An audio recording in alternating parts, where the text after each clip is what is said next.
ప్రతి ఉదయం దేవుని వాగ్దానం అనే కార్యక్రమానికి ప్రేమతో మిమ్మల్ని ఆహ్వానిస్తుంటున్నాను. ఈ ఉదయకాల సమయంలో దేవుడు మన కొరకు ఏర్పాటు చేసినటువంటి వాక్య భాగము అపోస్తలుడైన పౌలు కొరింథీయులకు రాసినటువంటి పత్రిక 2వ అధ్యాయము 9వ వచనాన్ని ధ్యానించుకుందాం. అపోస్తలుడైన పౌలు కొరింథీయులకు రాసినటువంటి మొదటి పత్రిక 2వ అధ్యాయము 9వ వచనాన్ని ధ్యానించుకుందాం. దేవుడు తన్ను ప్రేమించు వారి కొరకు ఏవి సిద్ధపరచునో అవి కంటికి కనబడలేదు. క్రీస్తునందు ప్రియమైన దేవుని బిడ్డలారా, ఈ ఉదయకాల సమయంలో పరిశుద్ధాత్మ దేవుడు మనకిస్తున్నటువంటి వాగ్దానము, దేవుడు తన్ను ప్రేమించు వారి కొరకు ఏవి సిద్ధపరచునో అవి కంటికి కనబడలేదు. ఈ యొక్క వాగ్దానాన్ని దేవుడు మనకును మన కుటుంబాలకును ఆశీర్వాదకరముగాను దీవెనకరముగాను మార్చునుగాక. ఈ యొక్క మాటల్లోని ఆత్మీయ సత్యాలను ఆత్మీయ అర్థాలను మనం గమనించినట్లయితే అపోస్తలుడైన పౌలు ఆ కొరింథీలో ఉన్నటువంటి సంఘానికి విశ్వాసులకి ఈ పత్రికను రాస్తూ ఈ యొక్క మాటలను మాట్లాడుతూ ఉంటున్నాడు. దేవుడు తన్ను ప్రేమించినటువంటి వారికి, తన్ను ప్రేమించేటువంటి వారి కొరకు ఏవి సిద్ధపరుస్తాడో అవి కంటికి కనపడవు అన్న సత్యాన్ని మనం గుర్తెరిగి జీవించాలి. దేవుడు మనల్ని ప్రేమించాడు, మనల్ని సృష్టించాడు, ఆయన రూపమందు నిర్మించుకుని ఉంటున్నాడు. అయితే మనము దేవుణ్ణి మనం ప్రేమిస్తూ ఉంటున్నామా? ఎవరైతే ఆయనను అంగీకరిస్తారో, ఎవరైతే ఆయనను ప్రేమిస్తారో అటువంటి వారి కొరకు దేవుడు మరి సిద్ధపరిచినటువంటి ఆశీర్వాదాలు, దీవెనలు మనం పొందుకుంటాం.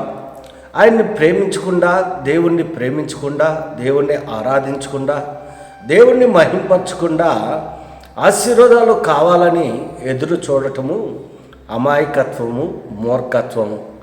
క్రీస్తునందు ప్రియమైన దేవుని బిడ్డలారా, మనం దేవుణ్ణి ప్రేమించినట్లయితే దేవుడు మనల్ని ప్రేమిస్తాడు, మనల్ని ఆశీర్వదిస్తాడు, మన దీవిస్తాడు, మన కుటుంబాలను, మన వ్యక్తిగత జీవితాలను ఆయన బలపరుస్తాడు.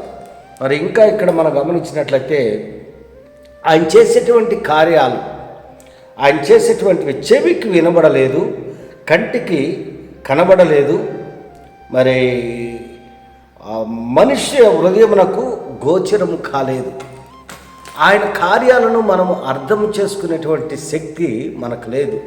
ఎందుకనగా ఆయన మాట తప్పనటువంటి దేవుడు, మాట ఇచ్చినటువంటి దేవుడు, ఆయన నమ్మకమైనటువంటి దేవుడు, నమ్మదగినటువంటి దేవుడు. ఆయన ఎంతైనా నమ్మకమైనటువంటి దేవుడుగా ఉంటున్నాడు. ఆయన్ని ప్రేమించేటువంటి బిడ్డలను ఎన్నటికీ ఆయన చెయ్యి విడిచేటువంటి దేవుడు కాదు.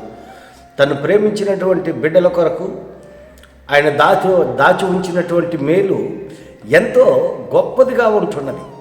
దేవుడు ఆశీర్వదించటము మొదలు పెడితే ఎవరు కూడా ఆశీర్వాదాలని ఆపలేరు. దేవుని యొక్క ఆశీర్వాదాలు ఆ రీతిగా ఉంటున్నాయి. ఆ సంఘంలో మరి పౌలు ఆ సంఘాన్ని ఉద్దేశించి, విశ్వాసాన్ని ఉద్దేశించి ఎందుకు ఈ మాటలు మాట్లాడుతూ ఉంటున్నాడంటే, పౌలు యొక్క వ్యక్తిగత జీవితాన్ని మనం ఒకసారి గమనించినట్లయితే దేవుడు పౌలు జీవితంలో అనేక కార్యాలను జరిగించాడు, అనేక మరి అద్భుతాలను పౌలు జీవితంలో దేవుడు కొనసాగించాడు. అందుని బట్టి తన వ్యక్తిగత అనుభవంలో నుండి మరి బయలుపరుస్తూ ఉంటున్నాడు. క్రీస్తునందు ప్రియమైన దేవుని బిడ్డలారా, మరి నా జీవితంలో దేవుడు మన కొరకు దాచి ఉంచినటువంటి మేలులు అనేకములుగా ఉంటున్నాయి. దేవుని యొక్క దీవెనలు మనం పొందుకొని ఉంటున్నాం, దేవుని యొక్క ఆశీర్వాదాలను మనం పొందుకొని ఉంటున్నాం. కానీ అవి మన కంటికి కనపడవు, మన చెవులకి వినపడవు, మన హృదయానికి అగమ్య గోచరంగా ఉంటుంది. ఎందుకనగా దేవుని కార్యాలు బలమైనటువంటివి, దేవుని యొక్క కార్యాలు నమ్మకమైనటువంటివి, దేవుని యొక్క కార్యాలు సత్యమైనటువంటి, ఆయన నమ్మినటువంటి బిడ్డలను నిత్యము నడిపించేటువంటి దేవుడు, రక్షించేటువంటి దేవుడు, మరి పోషించేటువంటి దేవుడుగా మన దేవుడు ఉంటున్నాడు.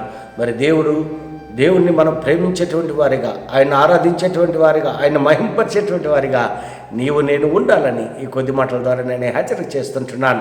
దేవుడి యొక్క మాటలను మరెక్కువగా మీకును మీ కుటుంబాలకును ఆశీర్వాదకరంగాను దీవెనకరంగాను మార్చినగాక. ఆమేన్.